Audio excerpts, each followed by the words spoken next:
இணை சட்டம் அதிகாரம் 33. இஸ்ரேலின் குலங்களுக்கு மோசேயின் ஆசிகள்.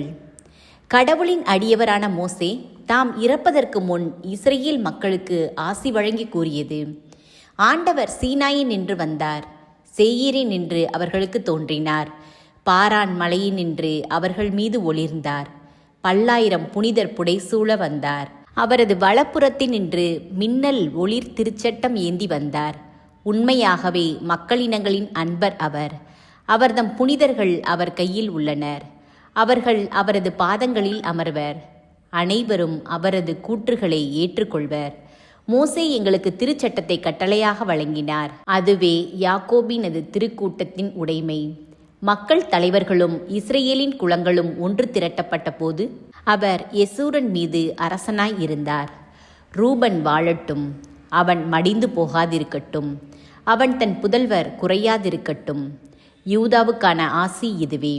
அவர் கூறியது: ஆண்டவரே, யூதாவின் குரலை கேளும், அவனை அவனுடைய மக்களிடம் கொண்டு வாரும். அவனது கைகள் அவனுக்கு போதுமானது ஆகட்டும். அவனுக்கு துணை நின்று அவனுடைய பகைவரிடமிருந்து காத்தருளும். லேவியை குறித்து அவர் கூறியது: ஆண்டவரே, தும்மிம் ஊரிம் என்பவை மாசாவில் சோதிக்கப்பட்டு மெரிபாவின் நீரூற்றருகில் வழக்காடிய பற்றுமிகு அடியானிடம் இருக்கட்டும். அவனிடமே அவற்றை கொடும். ஏனெனில் அவன் தன் தந்தையையும் தாயையும் நோக்கி, நான் உங்களை பாரேன் என்றவன், தன் சகோதரர்களை அடையாளம் கண்டு கொள்ளாதவன், தன் சொந்த பிள்ளைகளையே அறியாதவன், வார்த்தைகளை கடைபிடித்து உடன்படிக்கையை நிறைவேற்றுபவன், யாக்கோபுக்கு நீதிமுறைகளையும் இஸ்ரேலுக்கு திருச்சட்டத்தையும் கற்றுத்தருபவன், உமது முன்னிலையில் தூபம் காட்டுபவன், உமது பலிபீடத்தில் எரிபலிகளை செலுத்துபவன். ஆண்டவரே, அவனது ஆற்றலை ஆசியால் நிரப்பும். அவனுடைய கரங்களின் உழைப்பை ஏற்றுக்கொள்ளும். அவனுக்கு எதிராக எழும்புவோரை அவர்களின் இடுப்பு ஒடிந்து விழும் வண்ணம் வதையும். அவனை பகைப்பவர் மீண்டும் எழாதவாறு செய்யும். பென்யமீனை குறித்து அவர் கூறியது: ஆண்டவரின் அன்புக்கு உரியவன், அவரால் அவன் பாதுகாப்புடன் வாழ்வான்.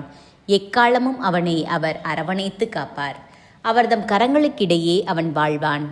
யோசேப்பை குறித்து அவர் கூறியது: அவனது நிலம் ஆண்டவரால் ஆசி பெற்றது. அது வானத்தின் செல்வத்தாலும் பனியாலும் ஆழ்நிலத்தின் நீரூற்றுகளாலும் கதிரவன் வழங்கும் கனிகளாலும் பருவங்கள் விளைவிக்கும் பயன்களாலும் பண்டைய மலைகளின் உயர் செல்வங்களாலும் என்றும் உள்ள குன்றுகளின் அரும் பொருள்களாலும் ஆசி பெற்றது. நிலம் தரும் பெரும் விளைச்சலும் அதன் நிறைவும் முட்புதரில் வீற்றிருந்தவரின் அருள் அன்பும் எல்லா ஆசிகளும் யோசேப்பின் தலைமீதும் தன் சகோதரருள் தேர்ந்தெடுக்கப்பட்டவனின் உச்சந்தலை மீதும் தங்குவதாக. அவனது நடை தலையீற்று களையின் பீடு நடை போன்றது. அவனின் கொம்புகள் காட்டெருமையின் கொம்புகள் போன்றவை. அவற்றால் மக்கள் இனத்தாரை பூவுலகின் கடை எல்லை வரை முட்டி துரத்துவான். அவை எப்ராயிமின் 16,000 படைகளும் மனாசேயின் 1000 படைகளும் ஆகும். செபுலோனை குறித்து அவர் கூறியது: செபுலோனே, நீ பயணம் செய்கையில் மகிழ்ந்திடு. இசக்காரே, நீ கூடாரங்களில் தங்கும்போது மகிழ்ந்திடு. அவர்கள் மக்கள் இனங்களை மலைக்கு அழைத்துச் செல்வர். அங்கு அவர்கள் ஏற்புடைய பலிகளை செலுத்துவர். அவர்கள் கடலில் பழுகியிருப்பதும் மணலில் புதைந்திருப்பதுமான திரளான செல்வங்களை அனுபவிப்பர். காத்தை குறித்து அவர் கூறியது: காத்தை பெருகச் செய்பவர் போற்றி போற்றி.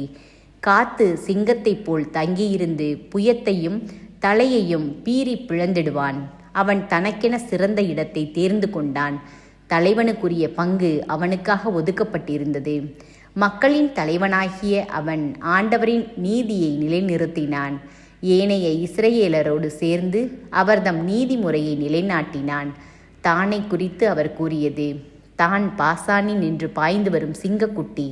நப்தலியை குறித்து அவர் கூறியது: ஆண்டவரின் அருளன்பால் நிறைவு பெற்றவன். கலிலேய கடலையும் தென் திசையையும் உடைமையாக்கிக் கொள்வான். ஆசேரை குறித்து அவர் கூறியது: ஆசேர் எல்லா குலங்களிடையே ஆசி பெற்றவன் ஆவான். தன் உடன் பிறந்தாருக்கு உகந்தவனாய் இருப்பான். அவன் தன் காலை எண்ணெயில் தோய்ப்பான். உன் தாழ்பாள்கள் இரும்பாலும் செம்பாலும் ஆனவை. உன் வாழ்நாள் அனைத்தும் நீ பாதுகாப்புடன் இருப்பாய். எசுரூபின் இறைவன் போல் எவருமில்லை. அவர் உனக்கு உதவிட வானங்களின் வழியாக தமது மாட்சியுடன் மேகங்கள் மீது ஏறி வருவார். என்றும் உள்ள கடவுளே உனக்கு புகலிடம், என்றும் உள்ள அவரது புயம் உனக்கு அடித்தளம். பகைவரை உன் முன்னின்று விரட்டியடித்து அவர்களை அழித்துவிடு என்பார் அவர். அப்போது இஸ்ரேல் பாதுகாப்புடன் வாழ்ந்திடும். யாக்கோப்பின் உறைவிடம் தானியமும் ரசமும் மிகுந்த நிலத்தில் இருக்கும். அவர்தம் மேகங்கள் பனிமழை பொழியும். இஸ்ரேலே, நீ பேறு பெற்றவன். ஆண்டவரால் மீட்கப்பட்ட மக்களினமே, உன்னை போல் வேறு இனம் உண்டோ? உன்னை காக்கும் கேடயமும் உன் வெற்றி வாளும் அவரே. உன் பகைவர் உன் முன் கூனி குறுகுவர். அவர்களின் தொழுகை மேடுகளை நீ ஏறி மிதிப்பாய்.